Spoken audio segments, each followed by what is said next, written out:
Hey everybody, just to go over the last video that we did, I'm going to go over when, if you've ever been in a situation where someone who is going to attack you or you're talking to someone, and in the last video we were pretty far apart. If you just want to step back, we were pretty far apart when this is happening. So I have lots of room for strikes, for a kick, or for whatever that I decide to do against my opponent. What happens when they're really close? Because some people who are attackers, or if you're being robbed or something like that, if you just want to come a little closer, they like to be really close. And they'll be talking like this, like, you know, what are you going to do? Give me your money. And you know what? You don't really have a choice. You're going to give me everything you got or I'm going to rob you. Okay? I'm going to go over how to avoid the sucker punch and really how to get out of a really close situation like this. This again is still Mark White, my cameraman. He's still not feeling a little well today, so I'm not going to be doing any throws. I might do like a little fake push like that and stuff, but other than that, that's going to be the extent of today. So I'm just going to push it back a little bit here. Okay. So what happens, first let's talk about the sucker punch. Happens all the time, and it's real. If you're the person being sucker punched, it's really greasy. Okay?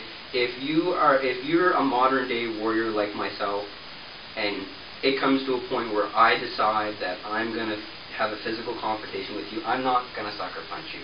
I'm gonna say, you know, put your hands up or whatever. Like if I cannot keep my ego in check and it is time that, you know, for whatever reason that I'm gonna fight you, I'm not gonna sucker punch you. However, it does happen every day, so let's train for it and let's get it in the good old memory so that if it does happen, we're ready for a defense. This is usually how it always happens with the sucker punch. Hands are down here, because if my hands are up around my face, he's gonna know. So because I'm want to sucker punch him, I'm obviously not gonna be like this, because this doesn't give me a lot of room. This gives me almost no room. Where this gives me my hook, my long, and all my other kinds of shots. Every sucker punch I've ever seen has always gone like this. They'll look behind them, whether they've got their friends or whatever behind them. They'll come around and they'll come like this and crack you on the jaw, or if they're not accurate, they'll hit up here. Or if they're a boxer, they'll come in and they'll come for a straight punch to like punch through you. 9 times out of 10, this is what I see. They'll look back and they'll flame right up. Okay? As soon as they go for this one, the first defense, I want you guys to start doing, guys and girls, is just to step back.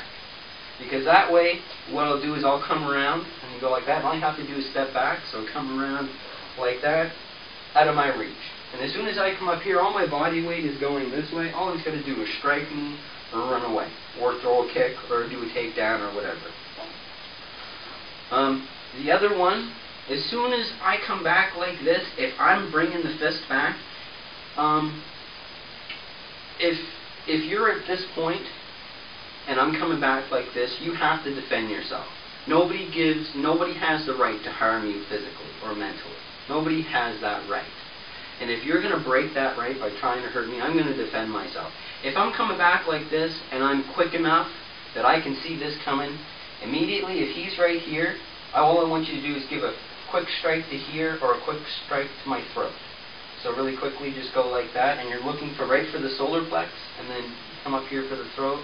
Just like that. And that lets them know that, you know, you're not sucker punching me, kind of thing. So if you want to do the sucker punch very slowly, on the other side, so there's, you don't hit that or anything, all I'm going to do is step back, and I'm out of the reach. Okay? And go one more time for your sucker punch. I'm going to hit with a vertical punch there, or if not, I'm going to come up and give a good strike to the throat. Once you've done this, please realize that they haven't hit you yet, you have assaulted someone. Okay? You always have to remember, once you start to hit someone or throw, you are in a physical confrontation, you are in a fight and stuff like that. Okay? And I always stress that once you have started the fight, you have to finish it. Because if I just strike him here, and I step back, he might come right at me and, you know, beat me up and just do all sorts of terrible things. If I strike once and nothing happens, like if I hit him and he's coming around, well then I want to finish the fight. Okay? Always. And that's pretty much it to avoid the sucker punch.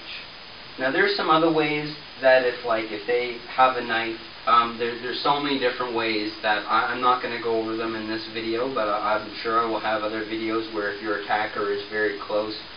Other ways is just to push away or for a quick strike and leave.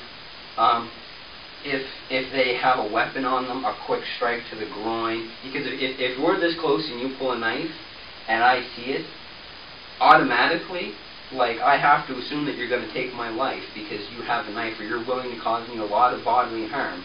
I'm sorry, in real life, I do consider myself a ninja and a martial artist. If you pull a knife on me, I'm going to kick you right in the groin. It doesn't matter. It doesn't matter. I'm going to do it, plain and simple. It is not really worth me trying to do a cool Korean stealth martial art throw or a GTD karate throw or anything like that if I just get stabbed in the ribs or anything like that. Okay? So please rate and comment on my video. I love feedback, good or bad. And remember that we're all walking down the same road together.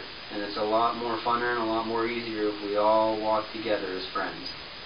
And one last thing. Please remember to respect your training partners and your equipment and stuff like that, because the second that I don't respect my good friend is the second that, our friendship starts to go down the tube and stuff like that, and that's something that I'd never want.